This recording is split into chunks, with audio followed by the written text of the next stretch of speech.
Hello guys, welcome back my new video. तो आप मैं आप सबको पता है कि मैं हेयर स्टाइल और मेकअप सबको सिखाती हूँ। तो मेरे स्टूडेंट को मुझे बोला कि दीदी मुझे सीखना है वाटरफॉल, तो मैं देख सकते हो तो उनको ये सिखा रही है वाटरफॉल।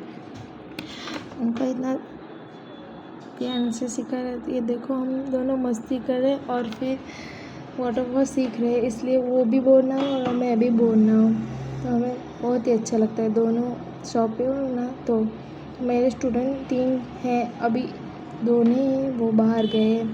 ये देख सकते हो आप, बहुत ही हम मस्ती करते हैं और सीखते हैं, इसलिए वो भी बोर ना हो।